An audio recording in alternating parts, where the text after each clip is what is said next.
coming down to the first poll closings right now, and as we do, we're checking in with our correspondents across the country. CNN's Ana Cabrera is in Golden, Colorado, with an update on voting there. What are you seeing, Ana?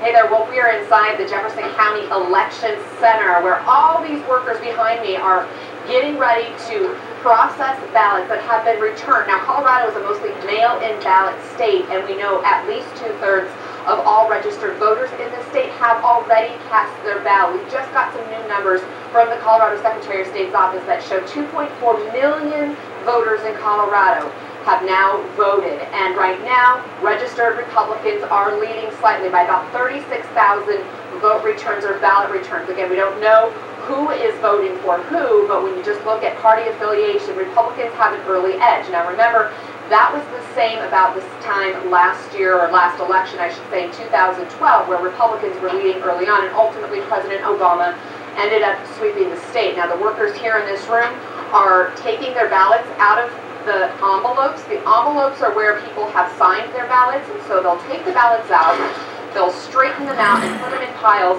to get them ready to go through the vote counting machine. Now the vote counting machine will process those ballots. There's anonymity to it, so they will no longer know who cast which ballot, which vote on their ballot in particular. But again, this is a process that's been going on now, well, for about 2 weeks since those ballots were sent out and are now being mailed back. We'll keep an eye on what's going on here, as we're now hearing that there have been a few hiccups in the voting processing machines across the state. That is confirmed from Jefferson County election officials. I'm working to get some more information on that for you, and we'll check back shortly.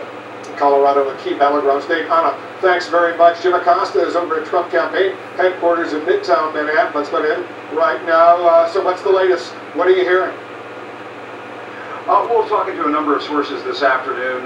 In the words of one top party official, momentum. They're feeling momentum in several battleground states. Obviously, the Trump campaign, we've been talking about this, is very excited about Michigan. They feel like, looking at the public polls and the internal polls, that race between Hillary Clinton and Donald Trump in the state of Michigan has tightened.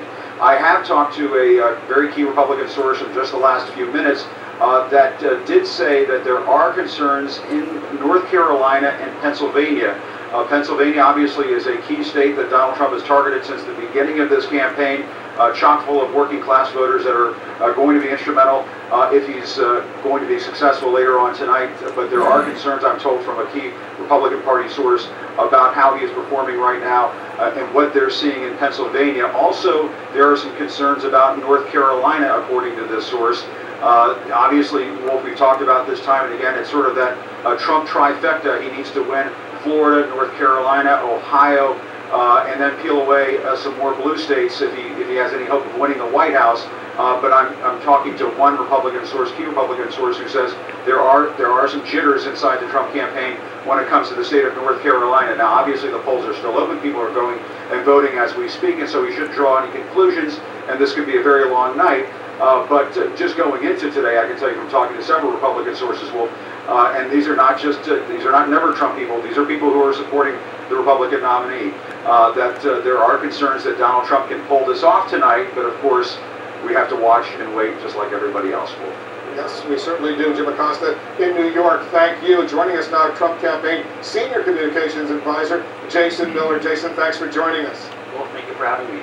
So, going into Election Day, Donald Trump, he was down in the national polls a bit. His path to 270, as I think you acknowledge it, is narrow. What does Trump need to see happen tonight in order to win? In other words, which states are the most important battleground states right now?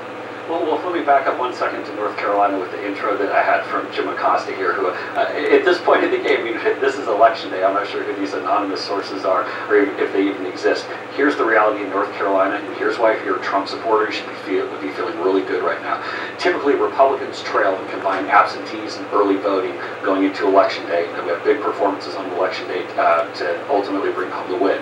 So the state of North Carolina, right now, the combined votes for Republicans were 140,000 votes better than the ticket was 4 years ago in North Carolina. So that's a huge momentum swing. So we're feeling very good about North Carolina. I also want to back up and talk about Florida for just one moment. There are 4 key counties where Republican turnout is overperforming our percentage of the electorate. When you look at Duval, the northeastern corner of the state, you look at Hillsborough, which is where Tampa is, Republican performance is 6% better. Democratic performance is 4% worse, given a 10-point delta. Then we talk about powerful Broward County, where a big stronghold of Democratic votes that are coming out. Republicans are overperforming their percentage of the electorate by 6 points. Democrats are underperforming by 6 points. That's a 12-point swing. And then over in Collier in southwest Florida, it's a 3.5 points better for Republicans, 3.5 less for Democrats. So in 4 key indicators around the state of Florida, we're feeling very good. And again, just like I pointed out with North Carolina, the early voting spread between Republicans and Democrats in the state of Florida is 81,000 votes closer than it was 4 years ago. So we look at key indicators like North Carolina, Florida, and even today in Cuyahoga County in Ohio, where Democratic turnout is down between about 2 and 5%. Those numbers are still a little bit moving around, but Democratic turnout definitely is down in Cuyahoga. We're looking at these swing states, and we feel very good with where we are. Cuyahoga County, that's where Cleveland is, usually a Democratic stronghold right there. You agree, you need Ohio, North Carolina, and Florida, all 3 of them. If you lose one of them, it's over. I think you agree, right? Those are 3 core battleground states. We feel very good about where we are in early voting, feel very good about where actual voting is happening today. All the indicators are coming back positive. We obviously want to win these states. There are other scenarios if for some reason we don't win one of these. We look at Michigan, we feel very good about for today. Colorado, feel very good. And even Pennsylvania, we're closing strong. We have a really good shot here today, Wolf. This morning, Donald Trump said in a phone interview about the election results, and I'm quoting him now, he said, "Who knows what happens ultimately?" Does Trump have some doubts about his chances for a win tonight? No, Mr. Trump is very confident that he's going to win tonight. We feel good about the race. We're the ones who are closing strong. And a lot of it is the message, Wolf. It's this positivity, the fact that he's giving people something to vote for. We're talking about the trade message. We're talking about repealing and replacing Obamacare. We're talking about going into African-American communities. Fuck and you. We're going to present an urban renewal plan that will improve schools and help make sure we get money to black-owned businesses so they can start and expand their operations. These are very tangible, very specific things that we're saying that we can go and do with the Trump Pence ticket, and these are not things that Hillary Clinton is able to offer at this point. I know you got to run. Let me ask you one final question. Your campaign, as you know, filed a lawsuit in Nevada last night over early voting, alleging a voting station was kept open 2 hours longer than it should have been kept open. Your request today was denied. What they said was that the people had gotten in line on time. The lines were so long, they let them vote if they were in line on time. What's wrong with that? Why did you file this legal challenge? Well, what the lawsuit was about was making sure that the election officials were preserving and securing the ballots that were cast that day. That's what it was about. The reason why the judge made that ruling was because they said they were already preserving and securing them. There wasn't a disagreement about what we were trying to accomplish. So to us, that was a win. We feel good about it. We're going to continue to monitor elections around the country the rest of the day. Jason Miller of the Trump campaign, thanks very much for joining us. Hey, thank you, Wolf. We'll have much more ahead this hour and throughout this historic election night. At this hour, voters across the country, they're still heading to the polls in huge numbers after work, after classes, taking their place in long lines to cast their ballots. We're going to have much more. More exit polling results coming up as well.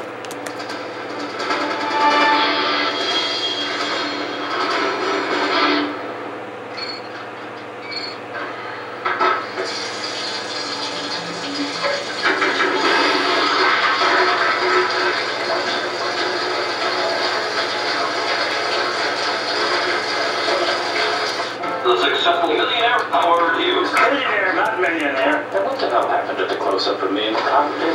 From Academy Award-winning director Warren Beatty. Hi, I'm Frank. Hi. If anybody working for me wants to strike up a relationship with one of our actresses, I have to fire him. Warren Beatty, Lily Collins, Alden Ehrenreich, Annette Bening, Matthew Broderick, and Alec Baldwin. Do you know why Baptists think sex is bad? Because it might lead to dancing. Rules don't apply. Rated PG-13. In theaters November 23rd. Anyone with type 2 diabetes knows how it feels to see your numbers go up, despite your best efforts. But what if you could turn things around? What if you could love your numbers? Discover once daily Invokana. It's the #1 prescribed SGLT2 inhibitor that works to lower A1C. Invokana is a pill